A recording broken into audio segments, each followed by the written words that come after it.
Today is September 17th, 2021. We are close to halfway through Stage 3, and so we are close to done with the 2021 season of the NAL. We have just 5 more playdays. We've already had 4 in just 2 weeks, so the super weeks are over. We're now just going to have 1 playday per week. And since the 2021 season is almost over, it's time to start looking toward SI and relegation. So there are 36 games in each stage, and there's a couple ways to sort of figure out how you get that number, and it's not like it's a mysterious thing or even terribly important, but I just feel like going over it really quick. There are 9 playdays, and each playday has 4 games, except for the second, and this stage is just an exception for reasons, but the second playday and the last playday have 3 and 5 games respectively, so it just averages out to 4 again, so you take 9 times 4 is 36, and again, just also, you know, again, not terribly important, but the way it works out, if you wanted to figure out how many games there are on the stage in a different way, there are 9 teams, so each team has to play 8 other teams. You take 9 times 8 and you get 72, but by counting it that way, you're double counting each game, because you'd get like Auction versus SSG and SSG versus Auction. So to remedy that, you just divide by 2. So 72 divided by 2, you get 36. 36 games. So again, we have seen 15 games so far, so there are 21 left to go. So again, not quite halfway through, but we will be over halfway through, I suppose, after Playday 5. I just feel like doing this now, though. I'll probably do videos like this additionally before the stage ends. So let's just see where we're at for the time being. So on the screen, we have just the current standings with all the wins and losses and types and the points and the round win differential, all that stuff, the ranks, Stage 1, Stage 2, Stage 3 overall, and here are the teams beaten, and I've looked at that in previous videos, but now I've added this. So these teams are going to be locked in this situation where these are all the teams that they're going to have beaten, and they have already played the teams that they have not beaten yet, so they can't, of course, beat any more different teams, right? So TSM has already beaten everyone but Oxygen, but they've already played Oxygen all 3 times, so they won't be beating Oxygen, and so on with these other ones.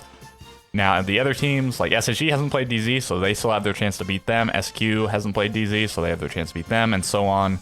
Beast Coast and XSET have beaten the fewest number of teams, and they have chances to beat some of the ones they haven't beaten. Okay, these are the predictions I made, and got in green as I got them right, and red as I got them wrong. I now added the scores to this, just so I can keep maybe this whole tab for, you know, just for perpetuity. I can look back on this. I'll have all the numbers set up in Stage 1, Stage 2, Stage 3 fashion. Anyways, what we're looking at mostly, though, is down here. We're going to look at this. So this is just the current standings, and I cut everything except for the teams and the points so that I could add in all of this. We've, again, seen 4 playdays thus far, so I have the results there. If there's an X, that means that team didn't play that day. And here are the remaining matches, and like I was talking about earlier, they're going to be each doubled. So there aren't, like, you know, 8, this many games. There's this many games divided by 2, but like on the last day, Dark Zero is playing against, or well, actually Dark Zero is playing against 2 teams. They play twice that day because they got one of their games pushed back from day 2, so they'll be playing Mirage and Beast Coast. But like for example, Sonics and Oxygen play, so it says Oxygen Sonics, and then it'll also say Sonics Oxygen, right? So what is important here? What's going to happen? Let's just go... Well, first, let's just go... I'll start from the bottom, I guess, and I'll move up, and let's just talk about each of the teams. And you know what? I'll start from the top and work down, because it's there's more of a glut at the bottom, and so it's a bit denser to talk about down there. Oxygen is currently a league in their own. They are undefeated and have not even dropped a single point. The only other team undefeated is Dark Zero, but they have dropped a point because they went to overtime in one of their 2 games. So in terms of SI, I think Oxygen is all but guaranteed at this point. Like I don't know how the odds work, or maybe they are guaranteed. I don't think they are, but it's overwhelmingly likely. And I think probably any more points gained and they'll be locked in. Not positive, but Oxygen almost certainly going. And then SQ is the other team that, unless they do really badly this stage, like they stop winning games entirely, and certain other teams do certain things, they're pretty likely to go, I believe, because they've been top 4 both stages, and Oxygen got a ton of points for the first place placing in the first stage, with there being no major there, I think you got additional points because you would have gone to the major and had the chance to get additional points, but you were just awarded those points. That's just the way things worked out. So the other 3 teams from NA that are sort of fighting to go to SI, SSG, Dark Zero, and TSM, and of course there's one more spot after the SI point qualifications are made, like a last chance qualifier, one for each region. There's just a whole big bracket you play through, and so NA, Europe, LATAM, and APAC will each have one team that's able to qualify that way. So, but we're gonna just focus on who's gonna qualify via SI points. They're all, I believe, in the top 16 right now, so I think if they stay on their current trajectory and nothing weird happens in other regions, they'll still all make it. I think I haven't looked at this recently, but I don't think it's really changed. So they all have varying number of points. All 3 of these teams were right next to each other in the stage 1 standings. Right here, rather. TSM, Dark Zero, SSG. So of course TSM, Dark Zero, SSG in that order got varying number of points, but then SSG got first, and TSM got second, and Dark Zero got fourth in the second stage. But TSM did the worst of the 3 at the major, and so I think TSM is probably in last place for SI points. I could have maybe looked at this before, but I sort of was just winging it slightly in this video. But I imagine that I'm correct in this, and you can correct me in the comments if you are aware, and I am incorrect. Feel free. Yeah, so that's probably what's going to happen. Probably all 5 of these teams will be going to SI, and even if one doesn't qualify via points, I mean, they're all really good teams, and it's fairly likely that they'll be able to win the NA bracket, but they do have to deal with, some CL teams or just some there's some other teams. Like, I think that's Parabellum won it last SI. I think that's how they went. They won that, the whole bracket, and they got to go to SI, and they did okay for themselves considering, where they were before. Okay, so anyways, let's go back to going down the list though. So Oxygen doing really well, probably going to SI, and I guess that covered pretty much everything I wanted to say for SI. So we'll just focus on within the NAL from here on out. SSG, yeah, so they beat Mirage and they beat Sonics, and they lost to Sonics and they beat Astralis. So they're 2-1, and they looked really good. So in terms of like a power ranking, and maybe I'll do this at the end, it's all fairly well fleshed out. If you disregard the Sonics games, actually, it because they beat SSG and they lost to Xset, and it just Sonics have like weirdly thrown a wrench in things point wise. I mean, and it's just the way things worked out. But they like beat SSG, which would otherwise be undisputed at the top right below OXG, but they lost to Xset, giving Xset their only win. So Xset has the most impressive win out of the bottom tier teams, but it's the worst win to have because of the way head-to-heads and tiebreakers are going to go at the end. So I don't really want to just subtract Sonics and come up with a whole weird scenario without them. But just keep in mind that things have worked out weirdly for them thus far, and we'll see what happens going forth. But anyway, Sonics beat SSG. And they beat Astralis and Mirage pretty handily, 7-2 and 7-3. SSG plays Oxygen on Playday 5, the next Playday coming up. This hopefully should be one of the best matches of the stage because Oxygen looks like definitely the best team, and SSG might currently be the second strongest team, but I think that could also maybe be Sonics or Dark Zero. It's unclear because Sonics did beat SSG, so it's a little, and they're on the same number of points, so it's a little weird putting Sonics below them in a power ranking, but they also lost to Xset. So Sonic or Space Station lost to a team right next to them in the standings, and SQ lost to a team at the very bottom of the standings. So again, that's sort of where the weirdness comes in terms of like power rankings and whatnot. But yeah, so that should be a good game, and because Xset played all the other teams that have ended up at the bottom of the table, most of the powerhouse matchups are still left standing. Like Oxygen, they played TSM, but that's still not any of these 3.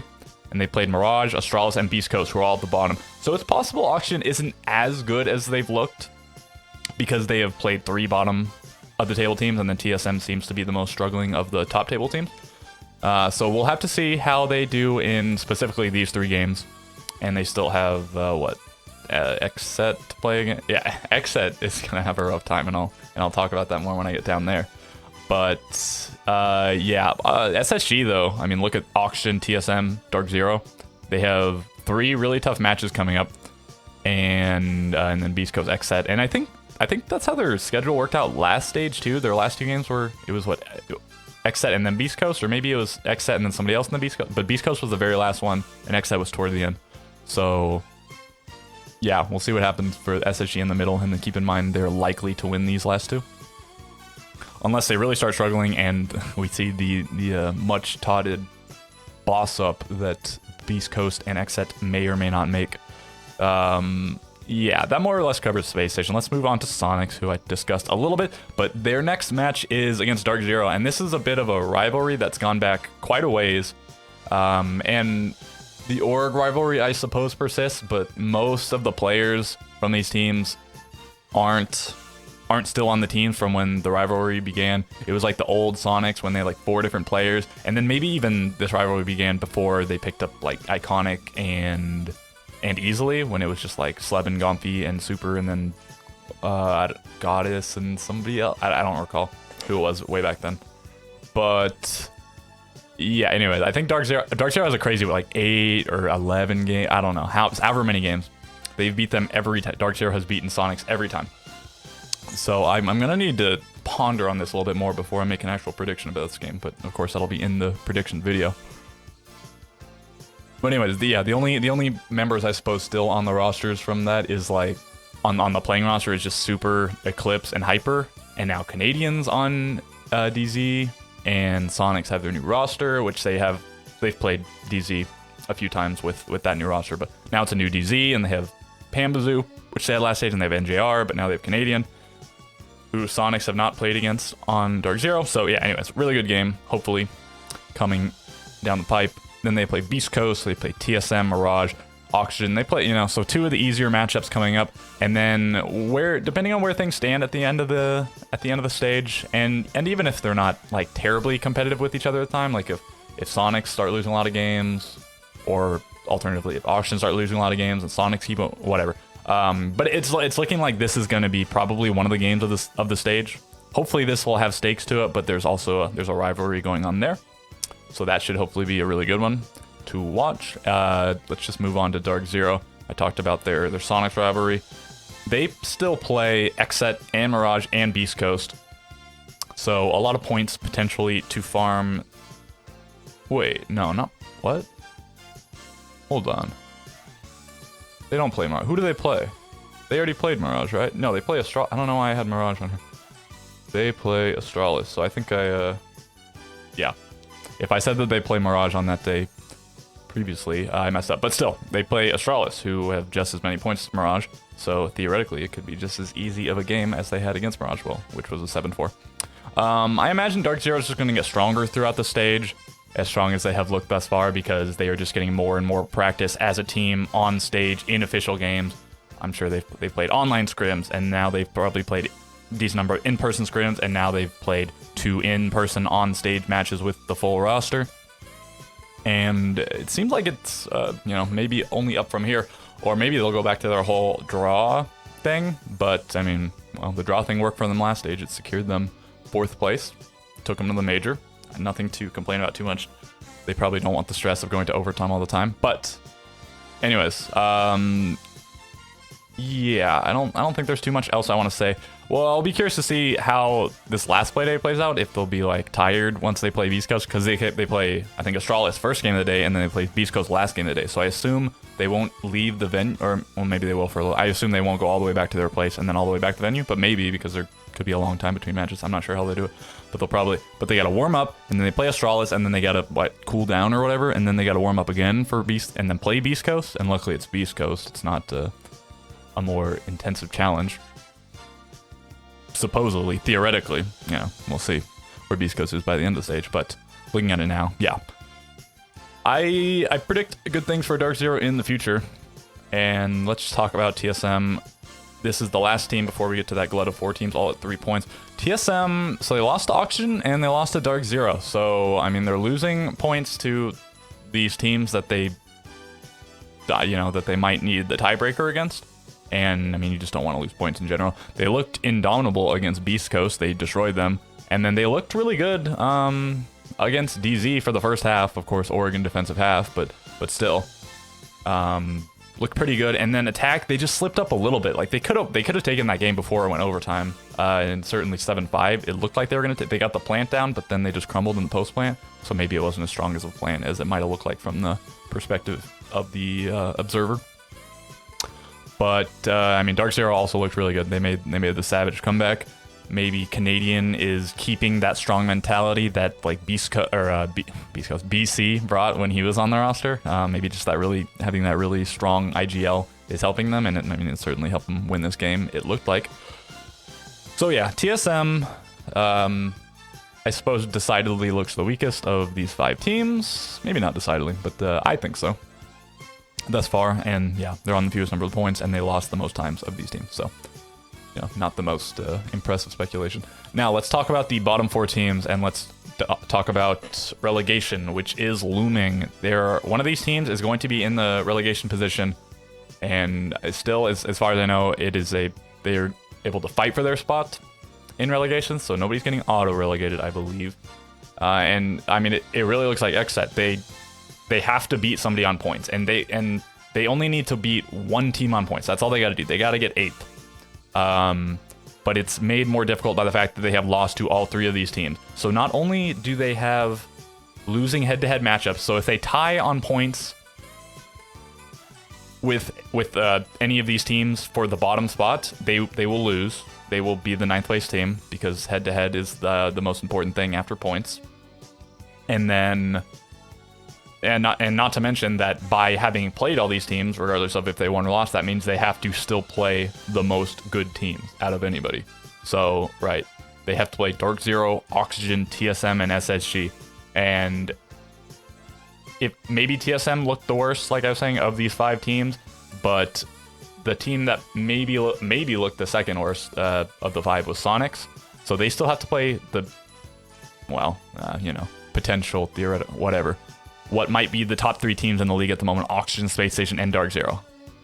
Dark Zero, Oxygen, Space, and not all back-to-back. TSM's in the middle there, but still, like, you have to fight these 4 teams, and you have to get more points off of these guys than these guys have to get off of some of them, and then some of each other. So XSET just has to pray that things work out in a certain way. Like, I mean, I think they would really like for one or two of these teams to get a lot of points, because it would then mean that the other 1 or 2 teams would be struggling more on points. They really don't want, like, Mirage and Beast Coast, who haven't played, they don't want it going overtime, because that means some points for each of them.